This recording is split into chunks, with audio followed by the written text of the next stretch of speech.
She stood in the doorway, her arms folded, her lips trembling, not from fear, but from shame.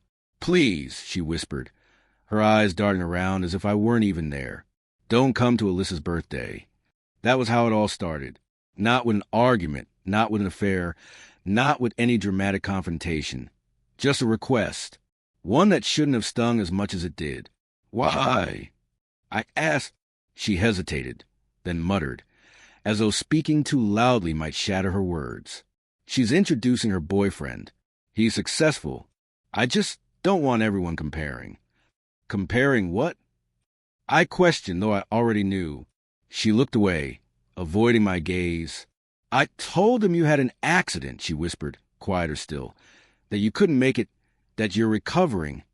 And then, almost inaudibly, she added, "They don't know you're a janitor." A heavy silence settled between us, cold and suffocating. The guilt she wore felt almost tangible, like perfume in the air, subtle but enough to fill the room. I didn't argue, didn't shout. I simply nodded and let her walk away, her pride intact, while my dignity trailed behind her, like a tattered veil. Later that evening, I cleaned the marble floors of a downtown high-rise. I've always liked the smell of lemon polish. It doesn't judge. It doesn't care about your status. I stood by the window, watching the city lights flicker through glass, and thought about the things people clean to avoid confronting the truth about themselves.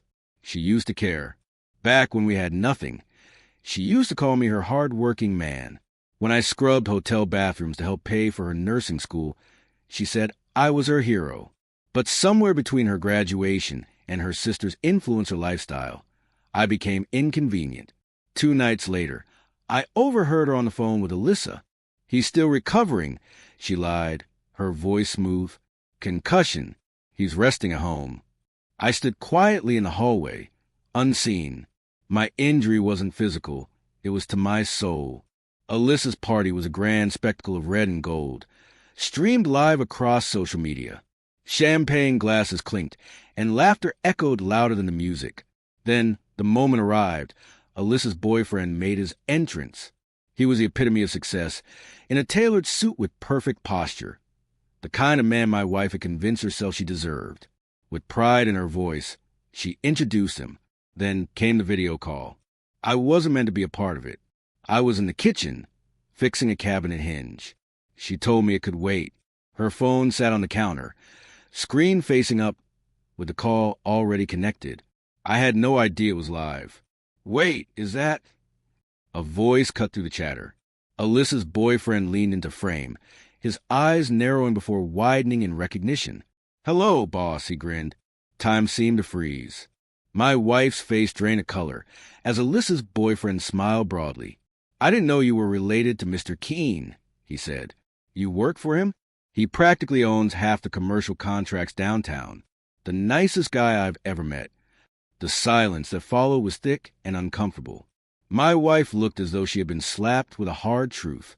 After the call ended, she pulled me aside, her hands shaking as if caught in a storm. "I didn't know they knew you," she stammered. "Why didn't you tell me?" I looked at her, really looked at her. I wanted to say, "You never asked." I wanted to scream. "I scrubbed floors so you could stand tall. But when I stood still, you called me small." But all I said was, "It doesn't matter to me." Tears filled her eyes. "I was embarrassed," she whispered. "I didn't want them to think I married beneath me." "You didn't," I replied. "But maybe I did." The apology came in a rush, tangled with sobs and panic. "I didn't mean to hurt you. I was afraid they'd look down on us." "No," I said softly. "You were afraid they'd look down on you." The next day, Alyssa called to apologize. "He told me who you were. I had no idea you were that Mr. Keene. You're like a legend in the maintenance world. You started as a janitor, and now you run operations for 20 buildings." I smiled.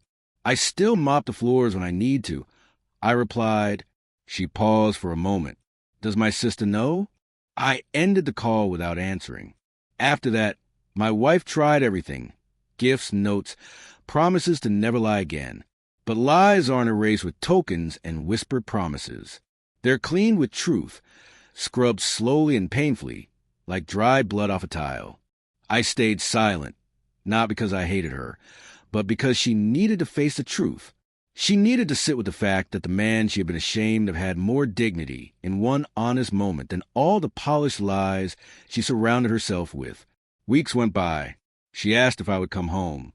"This is still my house," I said. "But it's not your mirror anymore." We live like ghosts, pass into hallways, nodding politely, like strangers who share the same space but not the same world. One night, she broke down. "I miss you," she whispered. Her voice cracked. "The man who scrubbed toilets just so I could wear white at our wedding." I looked at her for a long moment. "He's still here," I said, "but he's not yours anymore." Sometimes the dirtiest thing in a house isn't the floor. It's the lie someone tried to polish until it gleamed like love.